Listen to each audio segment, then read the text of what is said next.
Estamos de volta, senhoras e senhores. Vamos para um bate-papo aqui super importante, fechando o programa no dia de hoje, que é o Dia Mundial do Diabetes, que tem muita gente que fala da diabetes, mas é o diabetes. Senhoras e senhores, ela que está à frente da clínica Ciendo Endocrinologia e do programa Emagreça com Ciendo. Nossa querida amiga, que a gente ama demais aqui. Olá, doutora Poliana Gomes. Muito bom, Léo. Seja bem-vinda. Prazer estar aqui mais uma vez. Doutora, eu vou ter que falar de novo, porque eu só te vejo agora no Instagram em processo de corrida.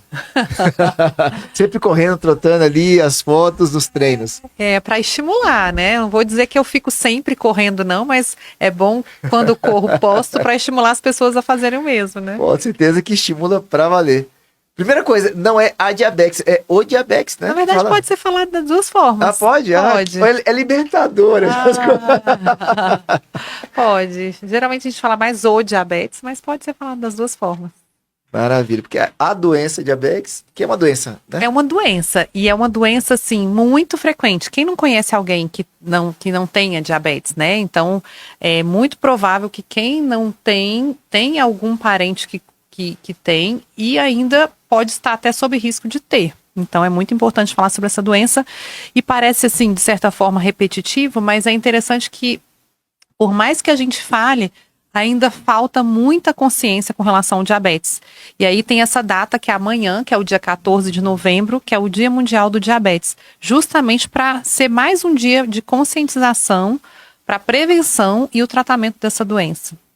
Vamos lá, Poli, nesse mundo que a gente vive aqui, a gente vê uma crescente em relação ao diabetes, que, ao meu ver, é completamente natural diante da alimentação que a gente tem. Sim. Né? Fora a alimentação com gordura saturada, com excesso de açúcar, quando você toma um refrigerante, ali não é excesso, é uma bomba de açúcar. É difícil um produto que não tem açúcar. Aí você tem, por exemplo, algumas coisas que a gente come, que quando entra no nosso organismo se transforma em açúcar também. Mas a gente daqui a pouco pode voltar a falar da alimentação, mas antes de falar sobre ela, fora a questão da alimentação, tem outros fatores que podem potencializar essa questão do diabetes no nosso organismo? Por exemplo, o estresse pode ser um fator ou não? Pode ser um fator, com certeza. A gente sabe que o estresse, ele leva muitas vezes de forma indireta, por exemplo, ao ganho de peso. E existem também formas de elevação, por exemplo, de um hormônio que chama cortisol nos picos de estresse. E às vezes, relativamente frequente você descobrir, por exemplo, um paciente com diagnóstico de diabetes, e quando você vai perguntar para o paciente, ele geralmente às vezes associa aquele período do diagnóstico com algo diferente que estava deixando o paciente estressado. Um problema na família, um problema profissional, e ali tem o diagnóstico, porque não existe, na verdade, nenhuma doença que não possa ser afetada por essa questão emocional. E o estresse é uma causa, digamos assim, de forma indireta de doenças. E o diabetes é uma delas. O cortisol, o meu organismo... Como é que funciona essa questão do cortisol? Você pode explicar pra gente? Sim. Existe uma glândulazinha que fica em cima do rim, que chama suprarrenal. Essa glândula, também conhecida como adrenal, ela produz esse hormônio, que é o hormônio que é fundamental para todas as reações, né, do organismo, para o metabolismo, que é o cortisol. E ele, principalmente, é muito requerido em situações que a gente fala de estresse, por exemplo, num momento de doença, né, em que o paciente, por exemplo, está com a infecção. Esse cortisol, ele é requerido, é importante que essa glândula adrenal produza mais cortisol. Envolve também a questão imunológica. Sabemos que o fato, por exemplo, de pessoas estarem frequentemente estressadas pode alterar, inclusive, a imunidade dos pacientes. E é importante entender que não existe uma relação direta entre esse cortisol elevado do estresse com o diabetes, em si uma forma indireta. Mas o foco maior, com certeza, quando a gente fala do estabelecimento ali da doença diabetes, está ainda no sedentarismo, que é uma coisa que a gente conversa muito aqui, e nessa questão dos hábitos alimentares. Então, hoje, muitas vezes, quando a gente está, por exemplo, igual agora, que a gente está na capital do país, fica parecendo até, de certa forma, repetitiva quando a gente fala sobre essa questão de hábitos. Mas é uma verdade que no Brasil como um todo existe uma alta incidência, por exemplo, infelizmente, de complicações do diabetes que poderiam ser facilmente prevenidas, que é, por exemplo, a amputação, né? Na época que eu estava no hospital, né, fazendo minha especialização, né, minha residência médica de endocrinologia, era frequente você ver pacientes internados, hoje ainda, às vezes até mais frequente, pacientes internados com infecção, por exemplo, no pé, tendo que amputar dedos, porque a infecção fica muitas vezes grave, de difícil tratamento, mesmo com antibióticos, e muitas vezes a definição, até pelo fato daquele dedo do pé, ou às vezes todo o pé necrosar, precisar amputar. Então isso cai muito a qualidade de vida. Isso é relativamente, assim, para um país como o nosso, até frequente ainda, infelizmente, a amputação em decorrência do diabetes. Eu não podia imaginar que era algo frequente, então é algo muito mais próximo do que a gente imagina. O diabetes, ele traz como é que podia... Ele torna lento o processo de recuperação, por exemplo, de uma ferida, alguma coisa assim? O que acontece? Sim, a gente sabe que o diabetes, ele pode afetar e causar uma complicação chamada, por exemplo, neuropatia diabética, que é um acometimento basicamente ali para os pacientes entenderem dos nervos. Então existe ali um comprometimento na sensibilidade, muitas vezes num quadro já de diabetes mais avançado, que não foi adequadamente tratado, é comum pessoas terem dificuldade para sentir, né? Fica com o pé dormente, digamos assim. E aí não sente, por exemplo, onde pisa. E às vezes acontece de a pessoa relatar, olha, eu fui olhar meu pé e estava uma ferida enorme, não sei como aconteceu. Pisou em alguma coisa e só foi perceber, às vezes, dias depois, quando a infecção já está ali localizada no pé. E muitas vezes, a depender do nível de açúcar no sangue, né, um diabetes ali descompensado, essa infecção piora rápido. Então, às vezes, a gente fala no Brasil, boa parte da população é carente aí do ponto de vista financeiro e muitas vezes de acesso ao tratamento. Então, no interior e aqui em Brasília mesmo, é comum você ir a um hospital e você vai encontrar, na maioria das vezes, pessoas internadas com quadros de infecção nos pés e muitas vezes precisando fazer a amputação, que leva depois uma dificuldade de andar, aumenta a chance de ter outra lesão no outro pé, porque a depender ali do quadro vai começar a forçar o outro pé ou outra região do próprio pé que já teve um dedo amputado. E aí você vê muito paciente que interna para amputar um pé, depois de um tempo volta para amputar outro dedo, e isso aí, muitas vezes as pessoas não têm ideia. Então é importante falar sobre isso, que é uma doença potencialmente muito grave, né? Meu Deus. Polly, vem cá.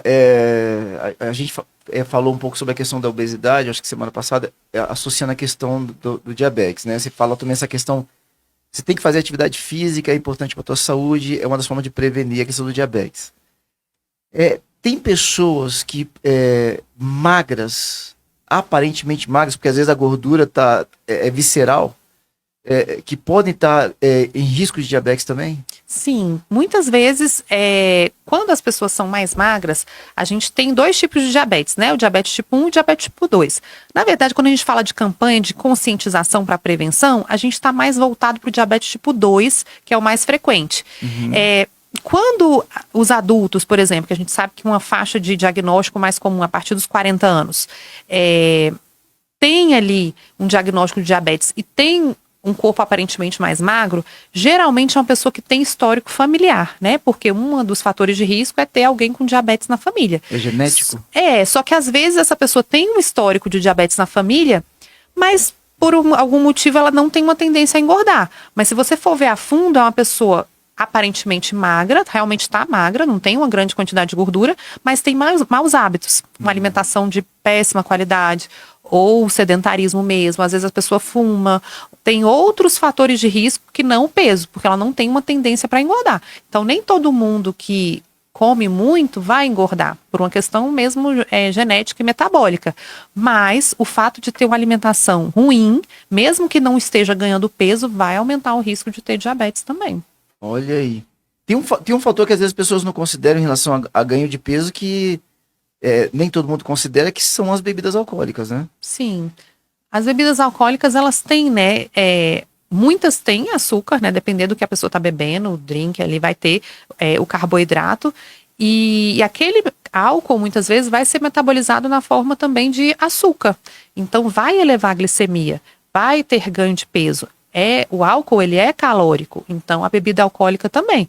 Então, realmente, às vezes a pessoa não tem, talvez ali, em termos de quantidade, hábito de comer muito, mas bebe muito. E aí também vai ter um aumento de risco para o diabetes. Agora, é interessante que a falta de consciência envolve muitas vezes a pessoa achar que nunca vai acontecer com ela. Uhum. Então, com certeza, quem já teve informação sobre risco, né, de ter uma alimentação inadequada ou de estar ali sedentária, já tem noção do risco, mas não acha que vai acontecer com ela.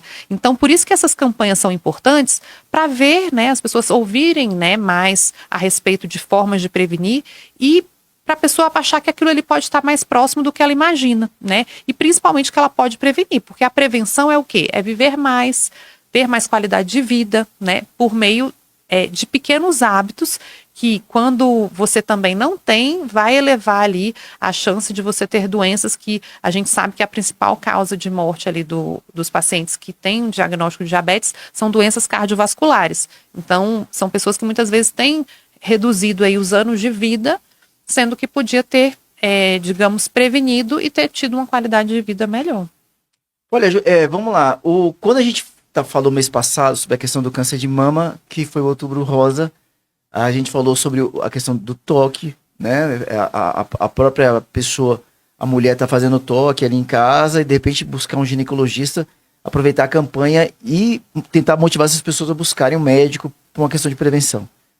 A gente já falou aqui sobre a questão, foi semana passada, sobre a saúde do homem, né? A gente até brincou um pouquinho, um assunto muito sério, a gente se divertiu um pouquinho e trouxemos assuntos seríssimos sobre ter que buscar um médico também e fazer os exames necessários.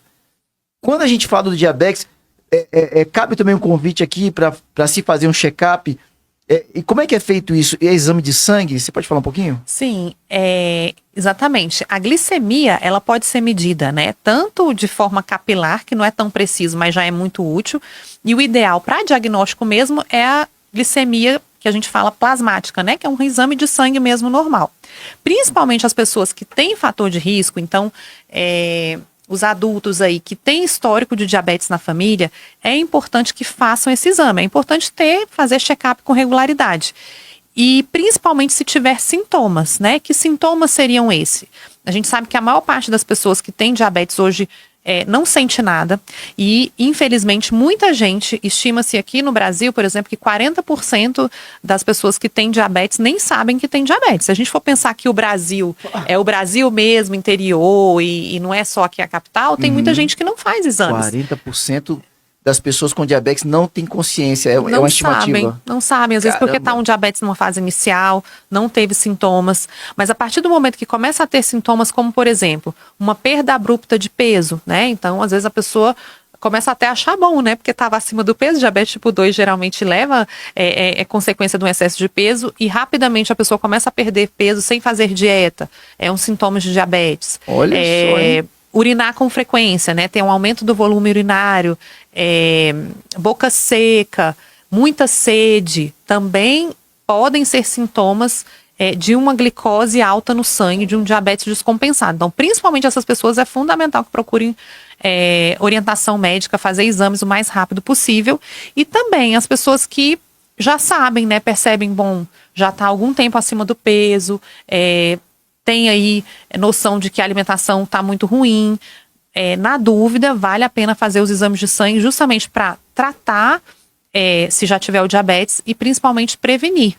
E outra coisa que é muito importante é que mesmo os próprios pacientes que têm diabetes, existe muita falta ainda de informação, de entender exatamente o que é o diabetes, como que o corpo funciona, o que de fato ele pode fazer para evitar as complicações, porque principalmente antigamente, e ainda pessoas, né, que a gente fala no Brasil que não têm acesso à informação, acreditam que o diabetes é uma doença que não tem tanta influência da própria pessoa. Então, Você vê, por exemplo, pessoas que têm o diagnóstico de diabetes e que ela não consegue fazer uma correlação entre, né, a forma que ela vivia em termos de alimentação, o sedentarismo, e ela entende que foi uma doença como uma doença que se pega, né? Foi uma fatalidade. Então, a maioria não tem essa correlação e também não tem clareza do que fazer a partir do diagnóstico.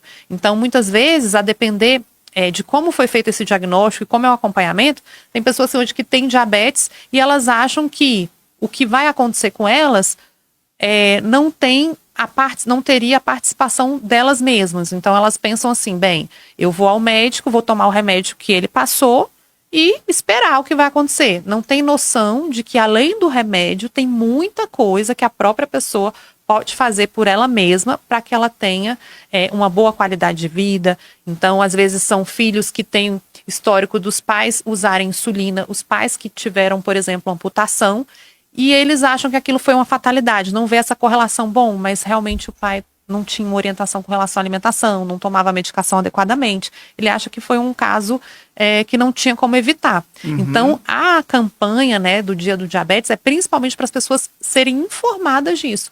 Que não, muitas vezes a diabetes já é uma consequência e que o que vai acontecer a partir do diagnóstico também vai ser uma consequência do quanto a pessoa entendeu e foi capaz de se tratar e se cuidar. Então, essa eu acho que é a principal motivação, que é educar, que a gente fala em diabetes. Uma vez diagnosticado diabetes, eu posso mudar os meus hábitos para que eu possa ter uma vida o mais próximo da saudável possível, então. Exatamente, para, digamos, reverter, né, minimizar o risco ali de complicações.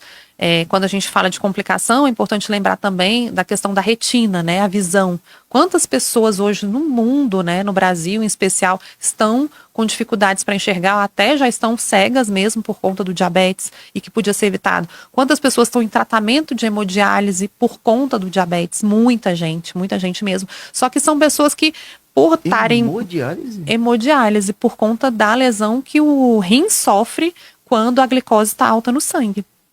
Então, quando a gente vê e quando a gente vê, se hoje for fazer uma visita a uma clínica de hemodiálise, você vai ver boa parte das pessoas que estão ali são pessoas diabéticas que não tiveram um cuidado adequado, ou porque não tinha ideia de que elas corriam esse risco. E se elas soubessem, e se elas pudessem falar para alguém que também tem diabetes, elas com certeza aconselhariam, porque torna ainda mais, né, difícil, né, conviver com diabetes quando você já tem uma complicação. Caramba, eu estava pesquisando aqui na internet, Poliana, a questão do diabetes no Brasil, né? Tem algumas diferenças aqui de números, mas o site do governo traz um número bem alarmante. Fala que mais de 13 milhões de pessoas hoje vivem com a doença do diabetes. A gente está falando de em torno de 7% da população brasileira. Quando a gente fala 7% pode parecer pouco. Quando a gente fala 13 milhões, a gente assusta. Quando a gente fala que 40% das pessoas é uma estimativa de que estão vivendo com essa doença e não sabem, a gente pula de 13 milhões, pessoal, para uns 23 milhões, 25 milhões. Né? Entre 23 a 25 milhões de pessoas no Brasil estão com diabetes. Esse percentual pularia ali para casa de uns 10 a 12%. É muita coisa. É muita coisa. Ainda mais quando a gente tem uma estimativa de que está em ascensão. Eu queria pedir, assim, se a gente pudesse voltar a falar aqui, você citou algumas características ou alguns sintomas que poderiam nos chamar a atenção ou para ter que fazer um exame. Você começou falando, por exemplo, assim, eu estou sentindo muita sede. Porque tem um lado positivo, né? Beba muita água, todo mundo fala e tudo mais. Precisa beber muita água. Inclusive, eu imagino que para você seja uma forma de você se preservar contra o diabetes, seja ingerir mais líquido, né? Sim. Mas se está sentindo sede demais, por exemplo, é um alerta, então?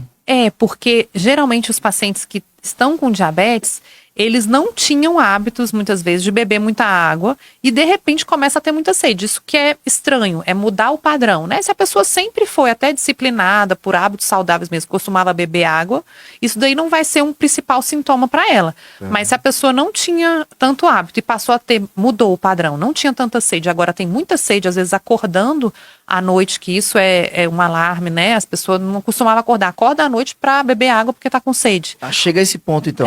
Ou então acorda à noite para ir ao banheiro urinar. Não era assim antes e passou a ter. Aí isso sim chama atenção. Então, quando aumenta a frequência, né?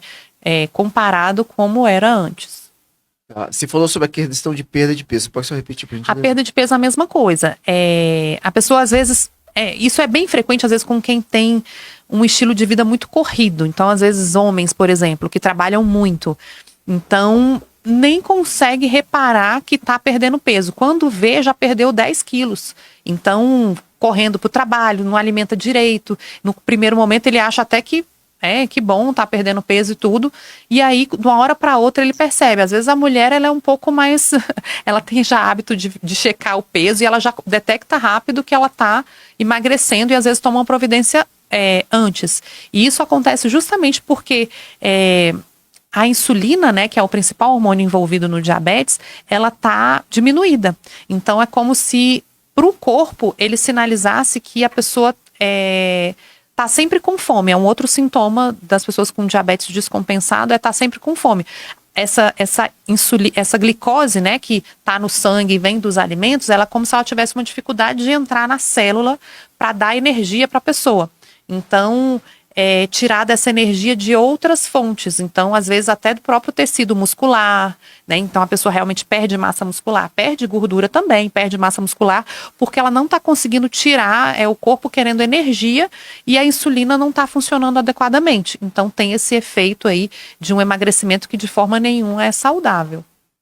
Fica um alerta aqui, ao meu ver, seríssimo em relação a diabetes. Tem algum outro ponto que você queira trazer, Poli? Tá quase terminando aqui o nosso horário. E para finalizar, assim, um alarme assim, grande que envolve adultos também, mas que tem relação com as crianças, que está cada vez mais frequente, né, o diabetes tipo 2 em crianças e adolescentes. Então, principalmente naquela faixa etária ali, a partir de 12, 13, 14 anos, está se diagnosticando. Eu mesma tenho pacientes adolescentes que estão usando medicação para diabetes por conta do diabetes tipo 2, que na maioria das vezes aparece ali após os 40 anos, mas que já está aparecendo em crianças e às vezes com histórico já de maus hábitos meio que incorporados pelas crianças vindos dos pais. Então, às vezes, começa na gestação ainda, né? Uma falta de cuidado na gestação, um excesso de peso da mãe.